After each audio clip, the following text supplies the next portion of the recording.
Os navios são as maiores máquinas já construídas. Eles destroem nações inteiras. Transportam mercadorias ao redor do mundo. E carregam até outros navios. Eles capturam o vento, realizam os nossos sonhos e nos transportam com toda a suntuosidade.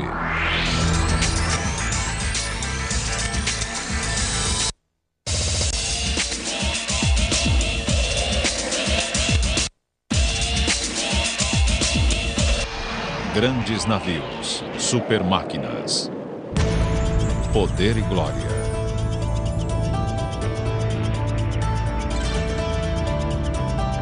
Mais de 70% do nosso planeta são cobertos pelos oceanos. As nações que controlam os oceanos controlam o mundo.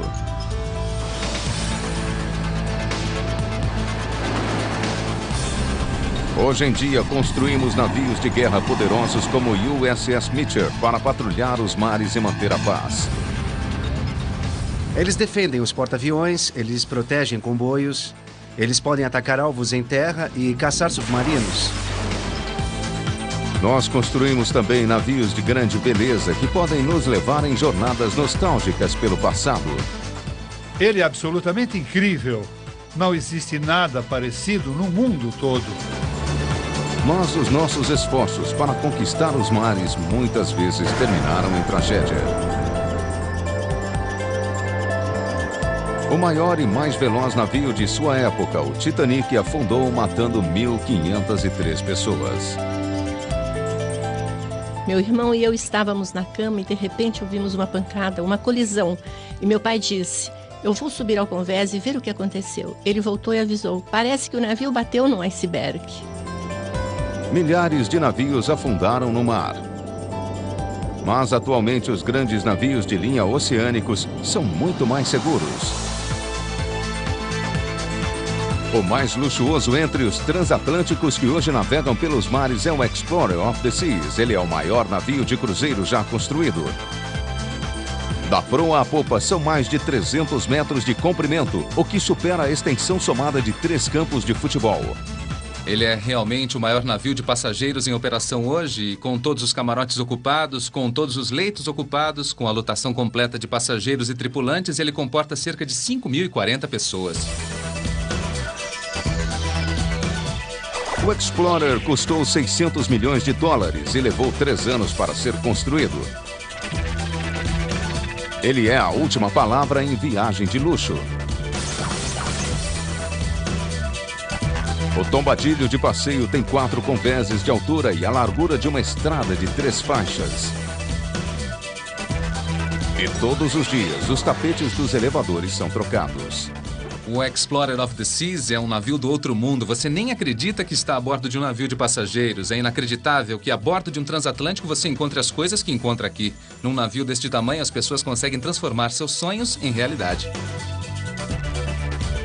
São 14 elevadores, 15 convéses, 16 bares e 5 restaurantes.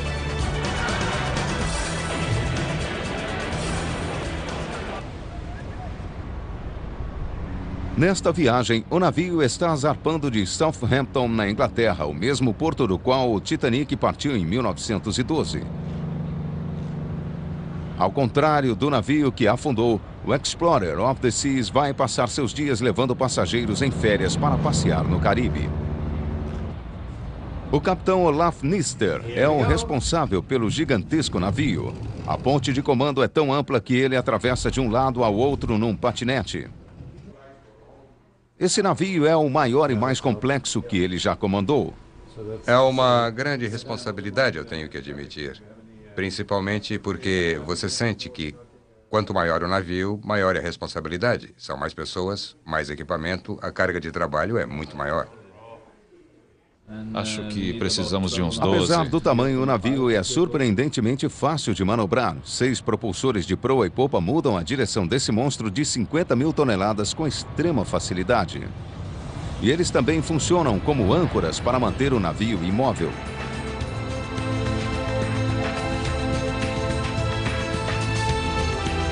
Responsável pelos passageiros é o diretor de hospedagem Bob Taveja.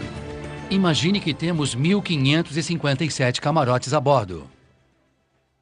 E considerando os quartos de casal e a ocupação de todos os leitos, estamos falando em 3.817 passageiros. Isso sem contar os 1.223 tripulantes, porque é muita coisa para limpar, muita coisa para lavar, mas nós damos conta.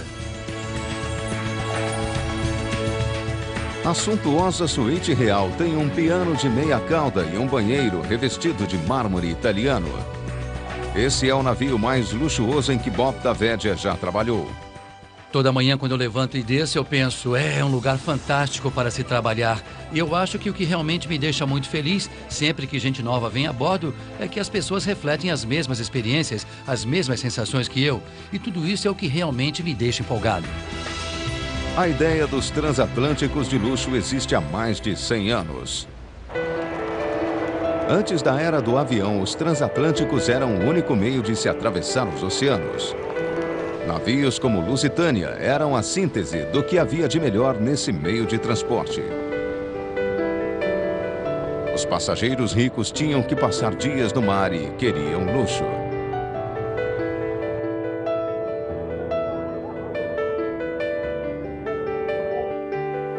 O ponto máximo da elegância era o Ile de France, lançado ao mar em 1926. Na época, ele era o maior navio já construído e sua decoração rivalizava com as dos melhores hotéis. Havia concorrência entre países para construir o navio mais veloz e mais elegante. Em 1934, os ingleses lançaram ao mar o Queen Mary. Mas a Piece de Resistance veio em 1938 com Queen Elizabeth. Enviamos esse nobre navio em sua missão.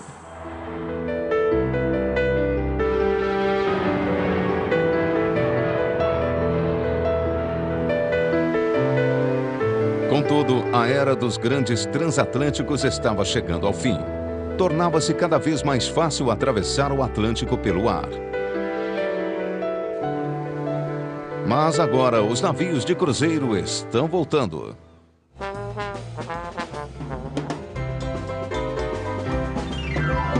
No Explorer of the Seas, o entretenimento abaixo do convés principal é fora de série. Os bares são o sonho de um decorador de interiores. O salão de jantar imperial tem 3 patamares que acomodam quase 2.000 pessoas. É um dos maiores restaurantes do mundo. Toda a comida está incluída e as atividades de lazer, é claro. E também o que é tão fantástico e tão singular é que no dia seguinte ou 2 dias depois você está num mundo bem diferente. Pode descer do navio para conhecer um novo porto de escala, mas eu honestamente acho que este navio é o melhor porto de escala que existe porque aqui se pode fazer de tudo. E a primeira pergunta é, vocês estão realmente energizados? Estão cheios de eletricidade? Ken Rush comanda uma equipe de 114 artistas. É hora do show! O Teatro Palace acomoda 1.350 pessoas e apresenta 2 espetáculos ao vivo por dia. O navio tem até um rink de patinação no gelo. Talvez o Cassino Royale seja mais ao seu gosto. Ou dançar a noite toda abaixo do convés principal na boate Chamber. O Explorer of the Seas é também equipado com todas as comodidades para as atividades físicas, inclusive 4 piscinas, 6 jacuzzis e o maior spa flutuante do mundo. Existe até uma parede para escalada, na chaminé e uma quadra de basquete com as dimensões oficiais. Mas as condições a bordo de um transatlântico nem sempre são o que anunciam os folhetos de propaganda. Até navios desse tamanho tendem a enfrentar o mau tempo. Em 1956, quando o Andrea Doria chocou-se com outro transatlântico num nevoeiro fechado, 51 pessoas morreram.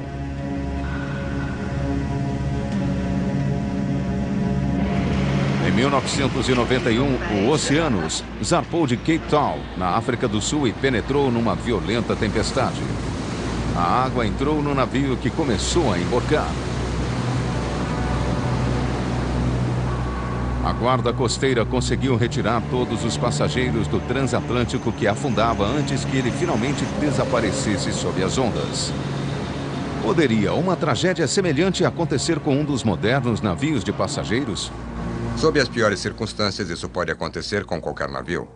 Mas hoje em dia, eles são construídos com condições de segurança muito maiores. Os navios de passageiro mais modernos têm sistemas de radar inteligente que os mantêm à distância de outros navios e obstáculos. Mas eles ainda usam vigias como medida de apoio.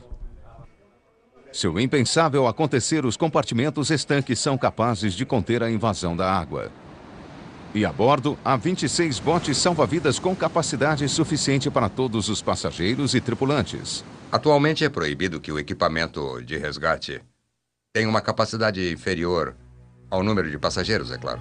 E nesse aspecto o navio é muito seguro. Mas nem sempre os transatlânticos transportaram botes salva-vidas suficientes, e o resultado foi uma quantidade horrível de mortos num dos piores desastres marítimos de todos os tempos.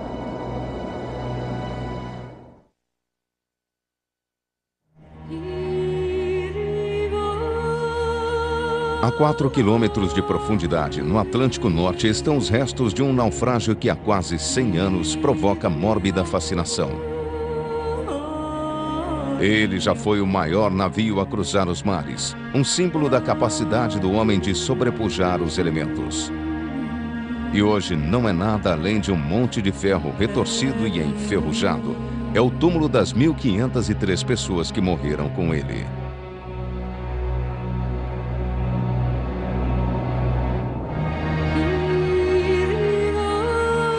No memorial do Titanic em Belfast, na Irlanda do Norte, constam os nomes de todos que morreram naquela noite terrível. E até hoje, ninguém tem exatamente certeza por que o navio que era dito insubmergível foi a pique.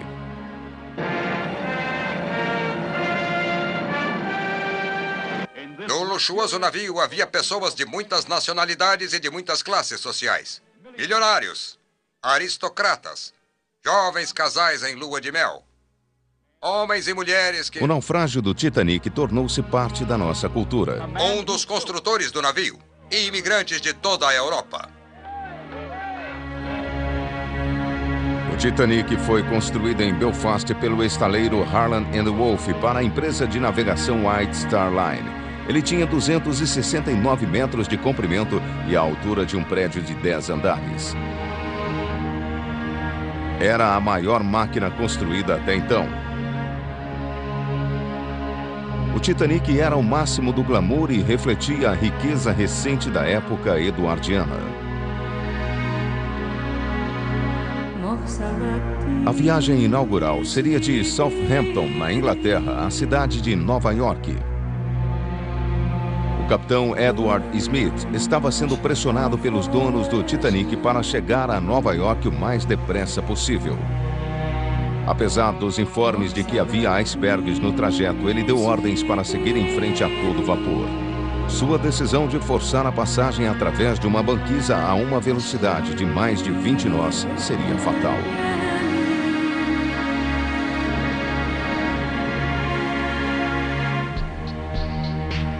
Às 23 horas e 38 minutos, um iceberg foi avistado. O contramestre Robert Hitchens recebeu ordens de virar o leme com toda a força a este bordo e as hélices foram revertidas. Mas era tarde demais. Foi impossível manobrar o navio a tempo de evitar a colisão. Um trecho de 90 metros do navio raspou contra o iceberg, entortando a chaparia, arrancando rebites e criando uma série de pequenos orifícios. A água começou imediatamente a invadir o transatlântico.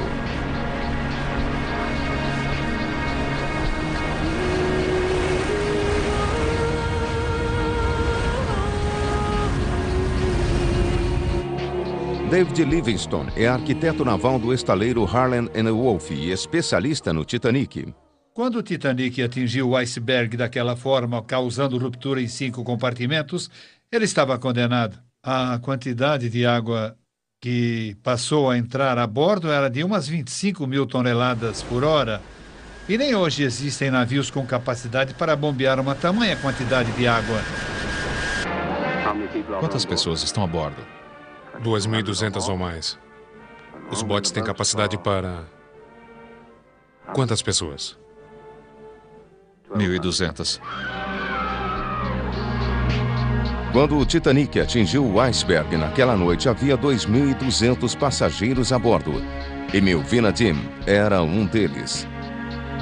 Ela era um bebê de 9 semanas e sua família estava emigrando para os Estados Unidos.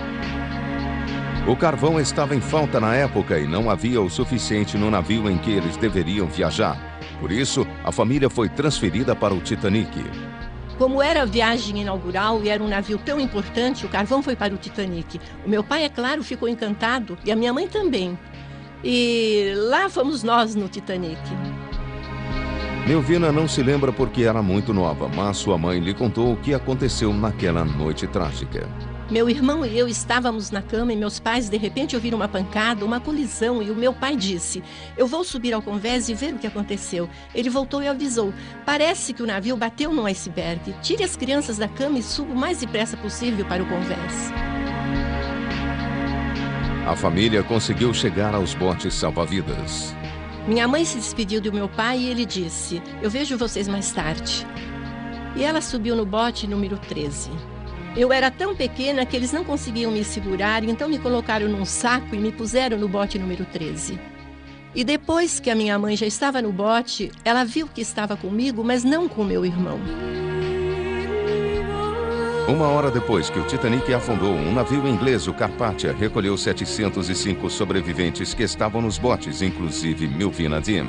Seu irmão, que tinha 3 anos de idade, estava em outro bote e sobreviveu. Quando fomos resgatados pelo Carpathia, nós o encontramos. Um outro passageiro cuidou dele. E aquilo foi um alívio para minha mãe. Ela ficou muito feliz em vê-lo porque pensou que eu havia perdido. Seu pai não conseguiu chegar a um bote salva-vidas.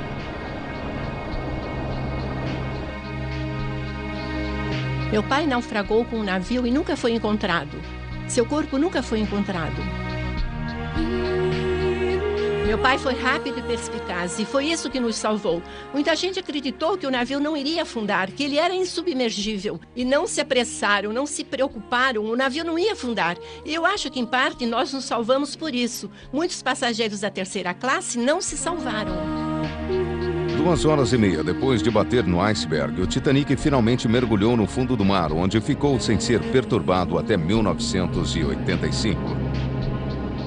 Esse naufrágio abalou o mundo. A maior máquina de sua época falhou.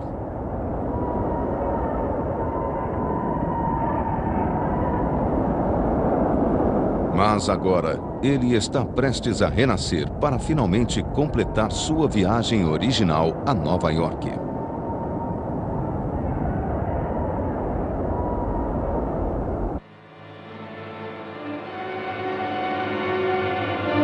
O Titanic irá novamente dominar os mares.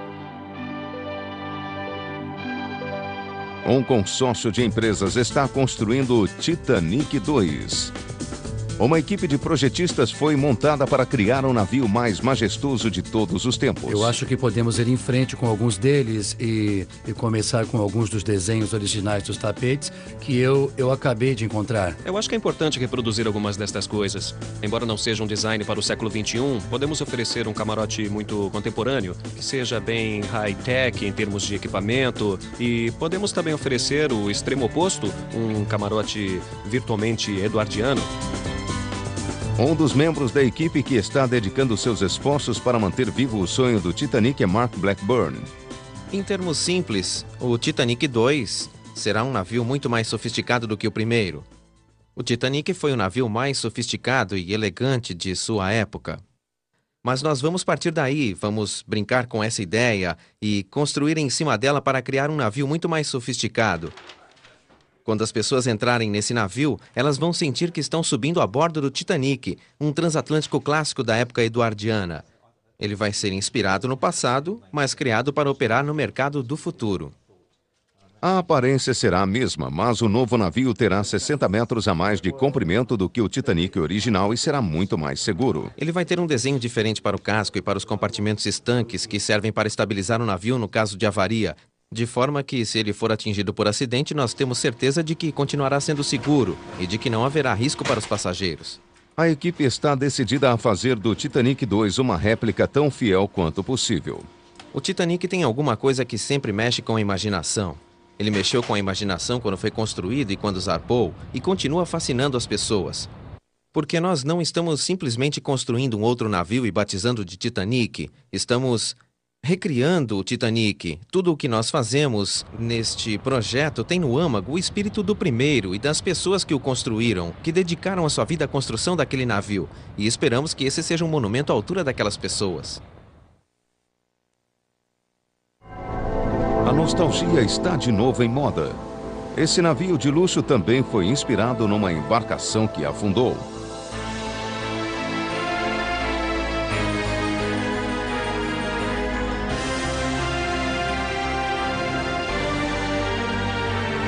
Esses passageiros estão partindo num cruzeiro a bordo do Royal Clipper, o veleiro mais luxuoso do mundo. Baseado no Preußen, uma embarcação alemã que afundou no início do século passado, o Royal Clipper é o maior navio à vela cruzando os mares e a única embarcação de 5 mastros que existe no mundo hoje.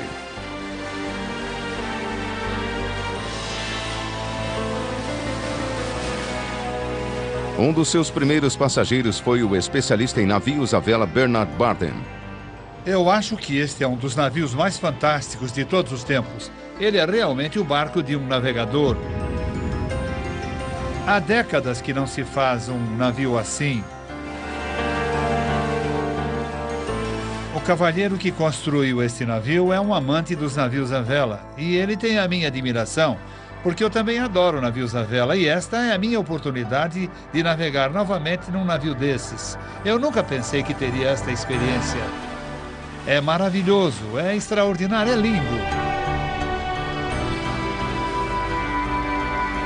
Os veleiros do tipo Clipper eram navios de carga construídos para o transporte de grãos, chá e matérias-primas. Esses navios de madeira enfrentaram mares gelados e ondas gigantescas para circunnavegar o globo e levar os produtos essenciais que transportavam à Europa e América do Norte. Agora, esse Clipper está sendo usado para transportar passageiros. Enquanto o Preußen original transportava produtos químicos num grande porão abaixo do convés principal, o Royal Clipper tem uma piscina, um cassino, um spa e um luxuoso salão de jantar que acomoda 225 pessoas. Nos antigos cargueiros, as velas eram erguidas à mão, mas a tripulação do Royal Clipper usa guinchos elétricos. O comandante do Preußen ficaria estupefato se visse 200 passageiros espalhados pelo convés em suas espreguiçadeiras, enquanto os marinheiros estendem as velas sobre suas cabeças. Antigamente ninguém ousaria fazer uma coisa dessas. Alguém seria cortado ao meio ou jogado pela murada.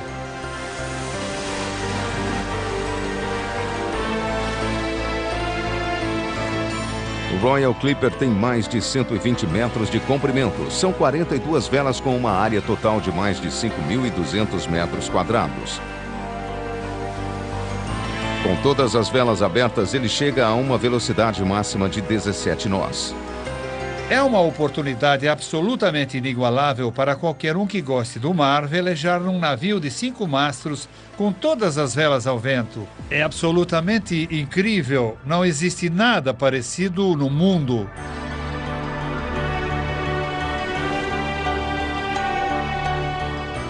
Esse navio é extraordinário. Me desculpe, mas eu fico emocionado. Ele é fabuloso, realmente fabuloso.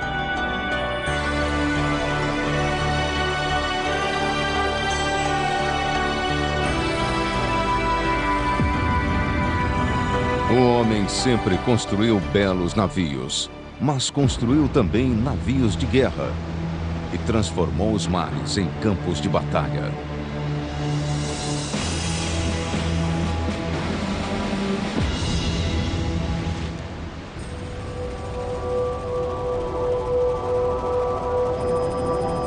Nas águas calmas do Caribe, a força naval tecnologicamente mais avançada do mundo está em treinamento.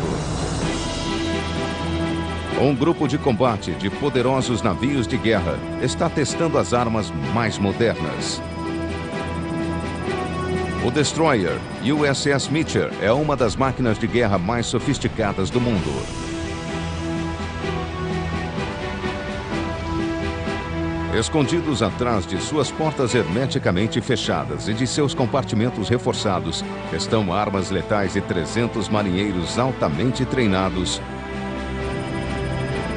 sob as ordens do comandante Frank Pendolph. É um navio maravilhoso, bem projetado, soberbo para enfrentar o mau tempo. Seus sensores são inigualáveis e as armas são absolutamente de primeira linha. Os destroyers são os navios mais versáteis de um grupo de combate. Como executam várias missões, eles desempenham uma série de funções. Defendem os porta-aviões, protegem comboios, eles podem atacar alvos em terra, usar suas armas para dar apoio aos fuzileiros em terra, podem caçar submarinos. São navios extremamente úteis que desempenham uma série de papéis. São navios equipados com uma impressionante seleção de armas de alta tecnologia. O primeiro que vem à mente é o míssil terra-ar, uma arma de longo alcance extremamente letal. Os torpedos de lançamento vertical, que caçam submarinos. E os mísseis Tomahawk, de ataque terrestre, são lançados na proa.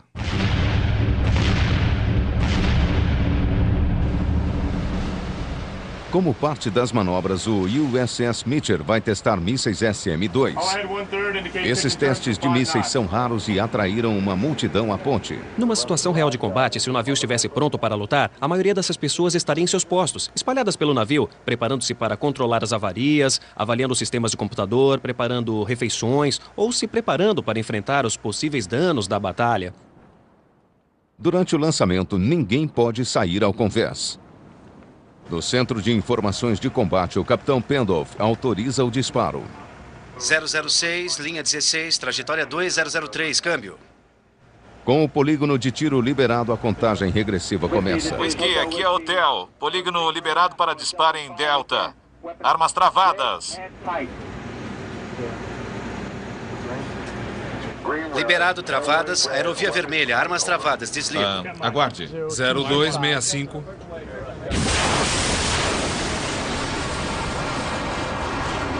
Eles se lançam na direção do alvo a 3.000 km por hora, quase 3 vezes a velocidade do som. Mísseis lançados 80265. Hotel Whisky, aqui é Juliet. Mísseis disparados, 5005, desligo. No alvo. Recebemos a confirmação de que o míssil atingiu perfeitamente o alvo. E isso nos deixa confiantes de que o nosso sistema realmente funciona. O exercício de lançamento de hoje foi bom, muito bom. Ver tudo se encaixar num piscar de olhos e atingir o alvo com precisão é muito gratificante. O pessoal está muito contente e muito orgulhoso. O Meteor é capaz de abater alvos a centenas de quilômetros de distância.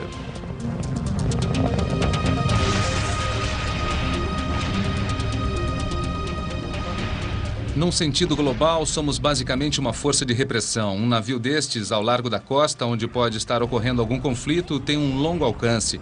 É uma arma muito poderosa quando se trata de coibição.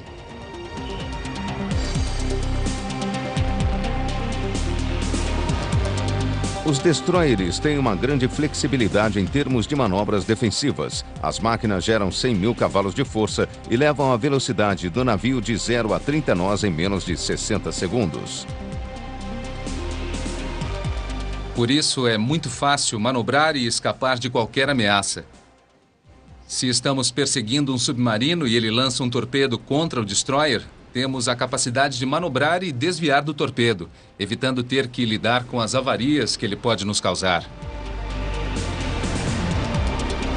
Mas não existe um navio que não possa ser afundado.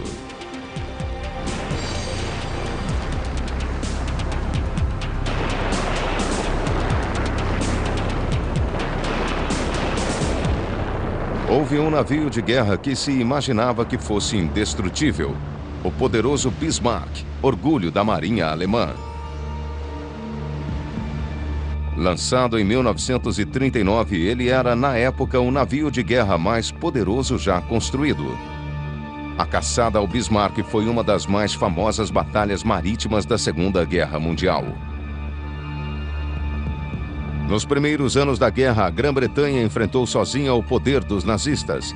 Para obter alimento e matérias-primas, os ingleses dependiam dos comboios que cruzavam o Atlântico transportando suprimentos. O Bismarck era uma enorme ameaça a esses comboios. Ele tinha que ser detido. Sir Ludwig Kennedy é um escritor e historiador respeitado. Ele era oficial no destroyer inglês Tartar, um dos navios que receberam a tarefa de caçar o Bismarck. Nós sabíamos há muito tempo que o Bismarck estava se preparando para adentrar o Atlântico e devastar as rotas de navegação entre a Inglaterra e a América. Nós não teríamos sobrevivido à guerra se essa linha vital fosse cortada. Os navios ingleses, inclusive o mais famoso da armada, o Hood, enfrentou o Bismarck no Atlântico Norte com consequências desastrosas. Um dos projéteis do Bismarck atingiu o Hood em cheio, atravessando o convés principal. O projétil atravessou os convéses inferiores e explodiu no paiol, destruindo completamente o navio. Não podíamos acreditar no que aconteceu com o navio. 3 sobreviventes de uma tripulação de 1.400 era quase inacreditável. E muitas vezes eu penso no horror que deve ter sido para os tripulantes que estavam embaixo, quando eles de repente viram as paredes e o convés desmoronando. Naquela fração de segundo, eles devem ter sabido que iriam morrer. E deve ter sido uma experiência aterradora. Depois da destruição do Hood, o Bismarck desapareceu. Um hidroavião Catalina foi enviado à sua procura. Depois de 20 horas de busca, o Bismarck foi localizado a caminho da França, a cerca de 970 quilômetros da costa. A caçada recomeçou. Aeronaves decolaram do porta-aviões Ark Royal e atacaram o Bismarck com torpedos. O Bismarck foi atingido em algum ponto da proa, mas o tiro que realmente causou estrago foi o que atingiu o leme e emperrou em 15 graus a bombordo. A partir daí, ele ficou impossibilitado de manobrar. Com o leme inoperante, o Bismarck seguiu diretamente para a frota inglesa. Mas mesmo sem poder manobrar, ele ainda era letal. Os ingleses decidiram esperar até o dia seguinte para afundá-lo.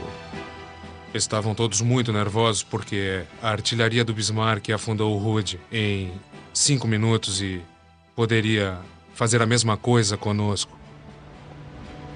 A bordo do Tartar, o jovem oficial Kennedy viu o desenrolar da batalha. Eu me lembro da manhã da batalha. Lembro do contraste das cores, do vento ruidoso, das ondas verdes com as cristas brancas, do cinza dos navios ingleses, da cor negra do Bismarck e da fumaça marrom da pólvora subindo no céu. E os 2 encouraçados, o Rodney e o King George abrindo fogo e o Bismarck respondendo.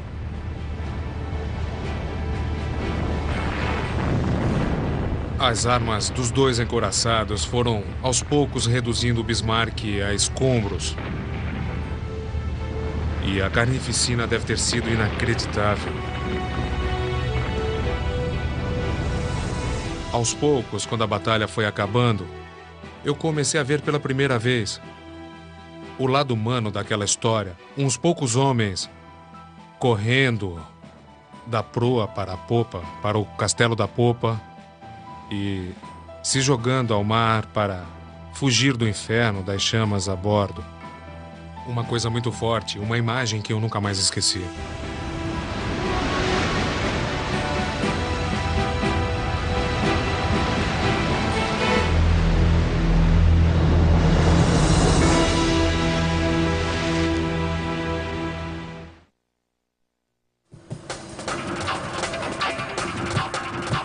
Blue Marlin é um navio para transporte de cargas pesadas construído para levar as chamadas cargas indivisíveis, inclusive navios ao redor do mundo.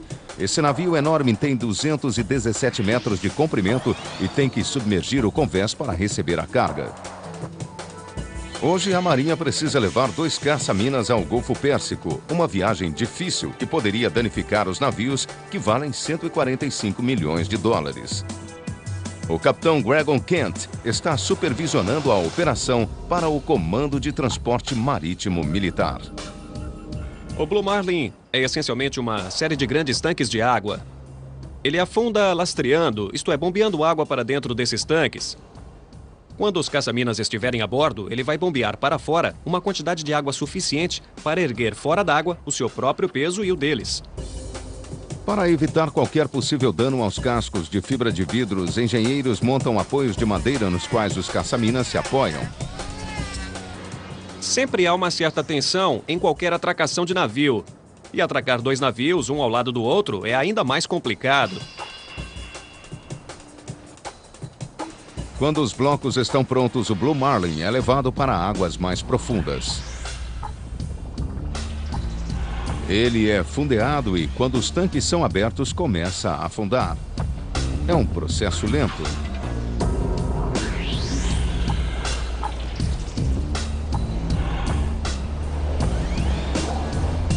Dez horas depois, o convés está a quase 5 metros abaixo da superfície e pronto para receber os 2 caça-minas. A parte mais complicada desta operação é posicionar os 2 caça-minas sobre os apoios, de forma segura, e depois bombear o lastro desse navio até que ele encoste nos blocos sem causar qualquer avaria aos cascos dos caça-minas. O primeiro caça-minas, o USS Cardinal, é colocado suavemente em posição sobre o Blue Marlin. Se o Cardinal se mover rápido demais, ele pode facilmente bater contra a torre central de atracação e avariar o casco delicado.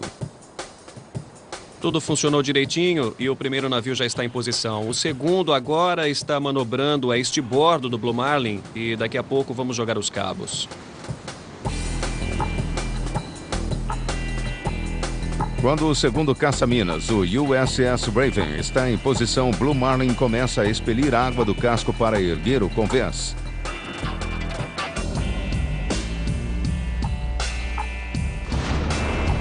O mergulhador desce para verificar se os 2 caça-minas estão bem posicionados sobre os apoios. Quando ele avisa que está tudo certo, Blue Marlin continua expelindo água.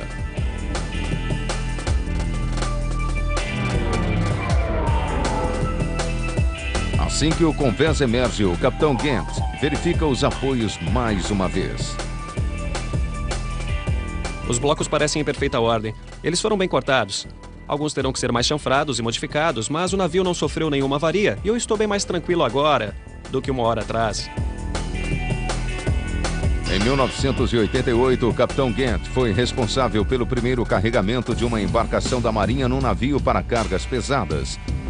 O USS Samuel Roberts foi levado de volta aos Estados Unidos depois de atingir uma mina no Golfo Pérsico durante a Guerra Irã-Iraque.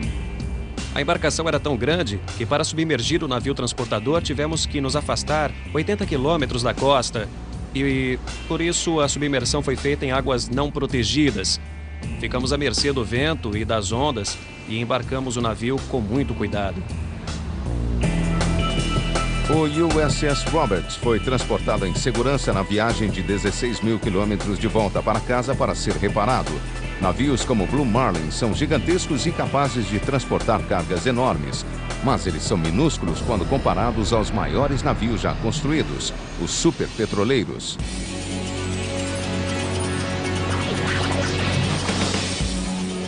O mundo moderno depende dos combustíveis fósseis. Para tudo continuar funcionando, precisamos de um fornecimento regular de petróleo.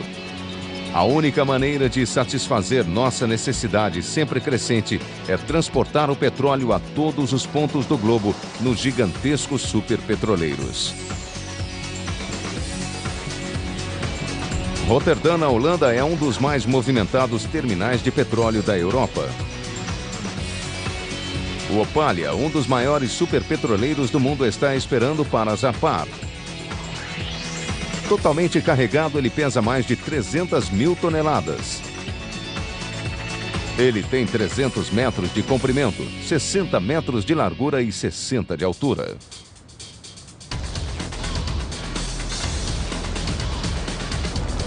O Opalia tem capacidade para transportar 2 milhões de barris de petróleo. Fazendo uma comparação, se essa quantidade fosse colocada nos tanques de carros de passeio, um único carregamento deste navio encheria os tanques de 5 milhões de carros. É petróleo suficiente para que um único carro dê a volta ao mundo 100 mil vezes só com o petróleo que estamos transportando neste momento.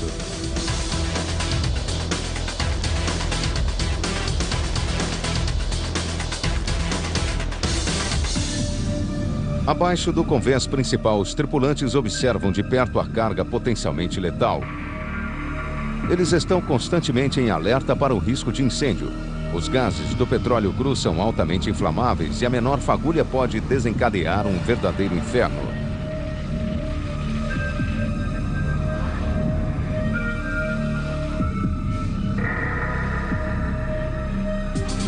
Petroleiros modernos como o Opalia fazem a prevenção de incêndios mantendo um cobertor de gás inerte na superfície do líquido dentro dos tanques. O Opalia tem também um casco duplo para evitar vazamentos. O navio tem 21 tripulantes, a maioria para manter as enormes máquinas em perfeito funcionamento. Motores auxiliares geram eletricidade para o navio. São 3 megawatts, o suficiente para iluminar uma cidade pequena. Os motores principais geram 31 mil cavalos de força e movimentam uma única e gigantesca hélice. O navio chega à velocidade de 16 nós.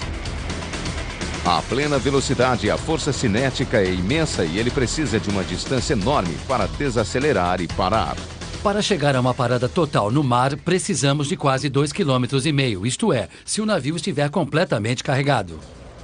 Para evitar possíveis colisões no mar, eles mantêm pelo menos 8 quilômetros de distância dos navios que estão à frente. Esse gigantesco navio é guiado com um timão de pequena embarcação. É através de arietes hidráulicos que ele movimenta o gigantesco leme.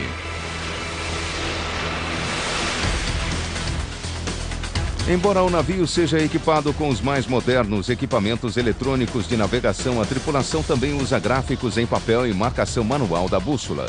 Se por acaso todos os nossos equipamentos eletrônicos falharem, o que é muito pouco provável, os nossos oficiais ainda saberão usar o sistema manual, tradicional e seguro de navegação. No mar, esses gigantescos navios podem ser manobrados com relativa facilidade. Mas num porto a situação é muito diferente.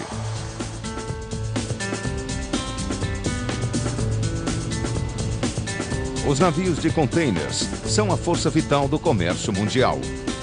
Todos os dias, milhões de toneladas de mercadorias são transportadas em navios ao redor do mundo.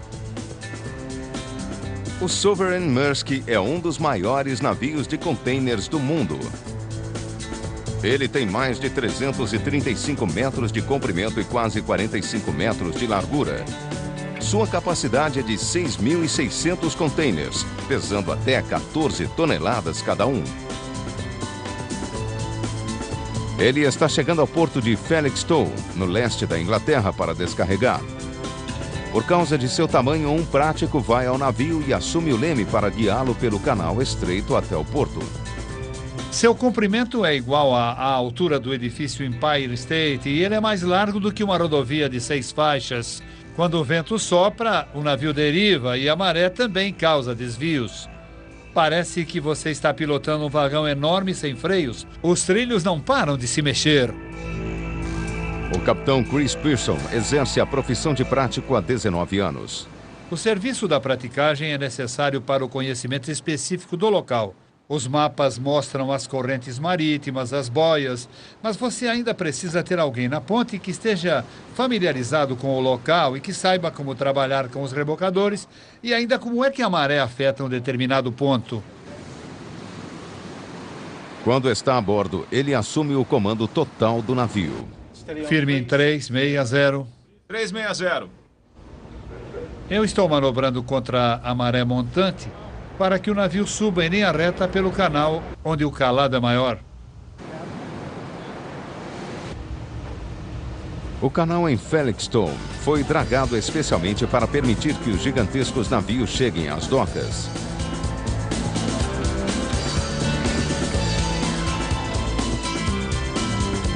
Uma vez no porto, os rebocadores manobram Sovereign Maersk em direção ao ponto de atracação.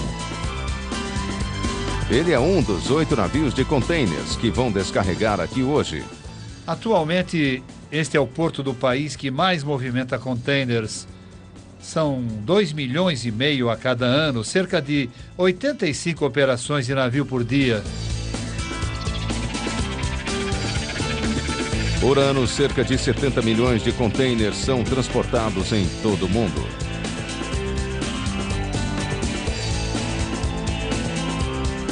Sem esses navios, nossas vidas teriam uma parada total.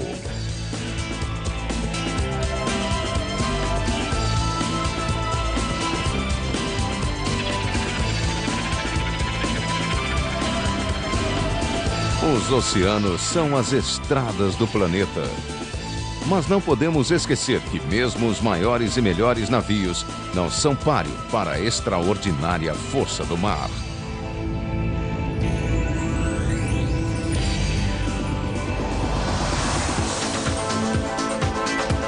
Versão brasileira, DPN Santos.